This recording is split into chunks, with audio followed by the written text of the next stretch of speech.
BCom part second year में वित्तीय प्रबंध के तत्व के अंतर्गत रेशियो एनालिसिस के चैप्टर्स पे अपन कल बात की थी। अपन बात कर रहे थे कि रेशियो क्या होते हैं, क्यों बनाए जाते हैं, किसके लिए फायदेमंद होते हैं। ये सारी बातें अपन ने प्रारंभ में की थी, उनकी परिभाषाएं क्या है, अर्थ क्या है। आज उससे आगे अनुपातों का वर्गीकरण, क्लासिफिकेशन ऑफ रेशियो। देखिए, अनुपातों का प्रयोग विभिन्न व्यक्तियों द्वारा व संस्थाओं द्वारा किया जाता है। अलग अलग जो व्यक्ति होते हैं और जो संस्थाएं होते हैं उनके द्वारा किया जाता है, लेकिन ये आवश्यक नहीं है कि सभी व्यक्ति या संस्थाएं एक से समान अनुपातों की गणना करें। अलग अलग अनुपात निकाल सकती है ये। इन सभी को अपने उद्देश्यों को ध्यान में रखते हुए श्रेष्ठ अनुपातों की गणना करनी होती है। अतः अनुपात अनेक प्रकार के हो सकते हैं। इसमें सबसे पहले बात कर रहे हैं अपन वित्तीय विवरणों के अनुसार, classification according to the financial statement. ये वर्गीकरण उन लेखा विवरणों जिनमें अनुपात का संबंध होता है की प्रकृति पर आधारित होता है। इसके प्रमुख प्रकार निम्न प्रकार हैं। पहला, स्थिति विवरण के अनुसार।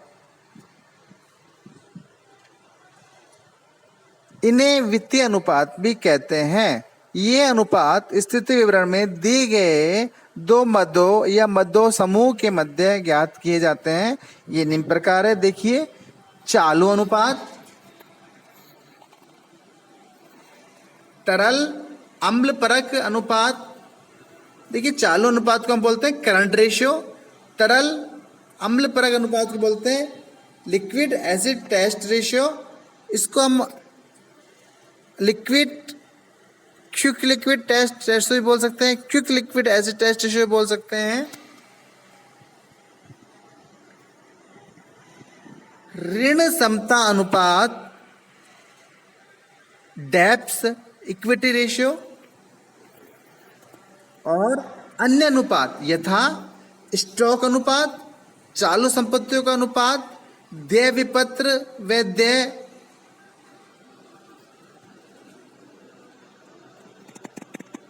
लेखों का अनुपात व पूंजी दंतीकरण अनुपात। इसे हम आदर्श अनुपात भी बोलते हैं।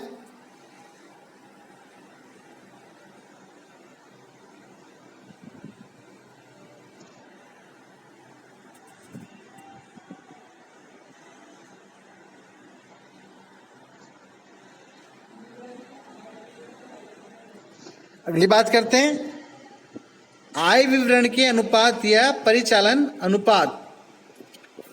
देखिए, ये अनुपात लाभ हानि खाते की दो मदों या दो मदों के समूह के मध्य ज्ञात किए जाते हैं। लाभ हानि खाता है ना, उसमें आय विवरण स्टेटमेंट भी बोलते हैं या ऑपरेटिंग भी बोलते हैं, ऑपरेटिंग रेशियो बोलते हैं। तो इन्हें हम बोलते हैं इनकम स्टेटमेंट रेशियो या ऑपरेटिंग रेशियोज। इसमें निम्न प्रकार के होते हैं। पहला है विक्रय की लागत व शुद्ध विक्रय का अनुपात, कॉस्ट ऑफ सेल्स और नेट सेल्स रेशो। दूसरा है लागत तथा व्ययों की पृथक पृथक मदों व शुद्ध विक्रय का अनुपात, यानी ratio of cost and expenses to net sales. तीसरा है लाभ व शुद्ध विक्रय का अनुपात, ratio of profit to net sales. आय विवरणों के अनुपातों की गणना करते समय प्राय शुद्ध विक्रय राशि को 100 मान लिया जाता है और अन्य मदों को शुद्ध विक्रय राशि के प्रतिशत के रूप में व्यक्त किया जाता है। अगली बात करते हैं अपन स्थिति विवरण तथा आय विवरण के संयुक्त अनुपात। कुछ अनुपात ऐसे होते हैं जो स्थिति विवरण की किसी मत का आय विवरण की किसी मत के साथ संबंध प्रकट करते हैं। स्थिति विवरण का आय विवरण की मत के साथ संबंध प्रकट करते हैं। इन्हें अंतः विवरण अनुपात भी कहते हैं। इनमें प्रमुख अनुपात है विक्रय तथा प्राप्यों का अनुपात, विक्रय तथा स्कंद का अनुपात, शुद्ध लाभ व कार्यशील पूंजी का अनुपात, शुद्ध लाभ व शुद्ध मूल्यों का अनुपात, विक्रय व कार्यशील पूंजी का अनुपात।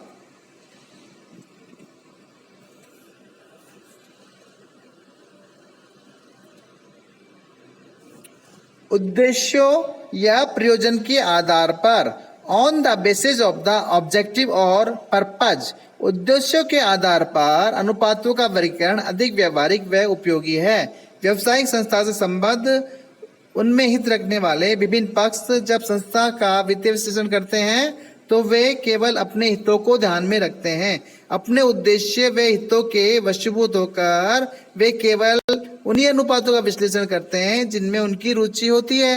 यथार्थ उदाहरण के रूप में ऋणदाताओं की रुचि संस्था की तरलता व शोधन क्षमता में अधिक होती है। कोई व्यक्ति लोन दे रहा है तो ये देखता है कि उसकी कितनी लिक्विडिटी है या उसकी कितनी शोधन क्षमता है कि हमारा पैसा कब वापस मिल जाएगा हमें। जबकि विनियोजकों व अंशधारियों की रुचि संस्था की लाभदायिकता में अधिक होती है।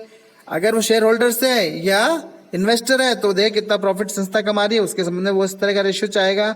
प्रबंधक संस्था की कार्य कुशलता व कार्य निष्पादन के लिए जिम्मेदार होते हैं, अतः वे इससे संबंध अनुपातों की परख करते हैं। उद्देश्यों के अनुसार अनुपातों का निम्नलिखित 4 वर्गों में बांट सकते हैं। पहला, तरलता अनुपात, लिवरेज या पूंजी संरचना अनुपात, कार्यशीलता या सक्रियता अनुपात और लाभदायकता अनुपात।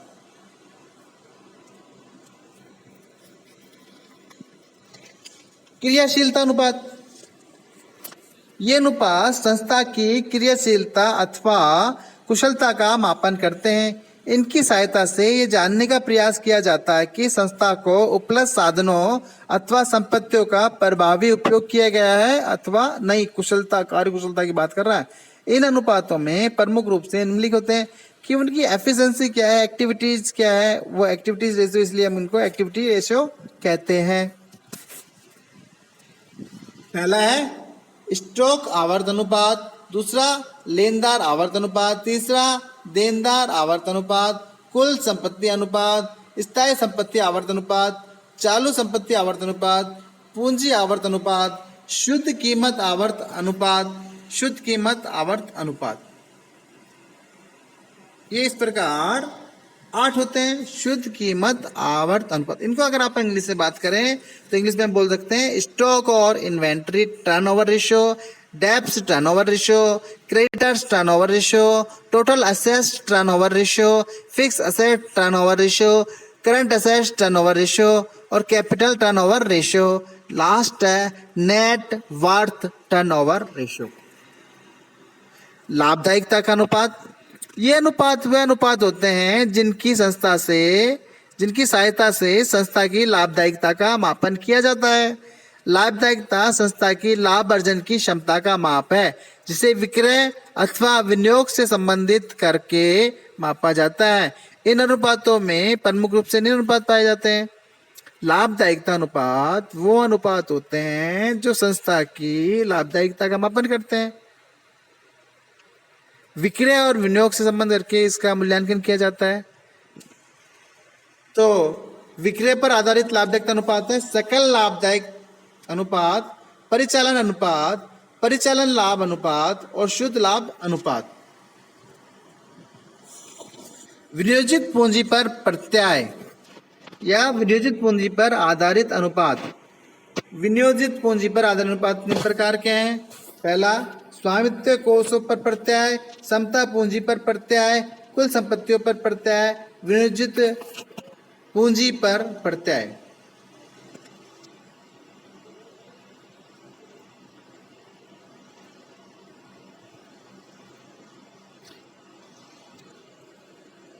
लास्ट है अंशों पर अर्जित लाभदायकता अनुपात। इसके आधार पर हम निम्न अनुपात निकालते हैं। प्रति अंश अर्जन अनुपात, मूल्य अर्जन अनुपात, लाभांश भुगतान अनुपात, लाभांश प्रतिफल अनुपात, संचय और समता अंश पूंजी अनुपात।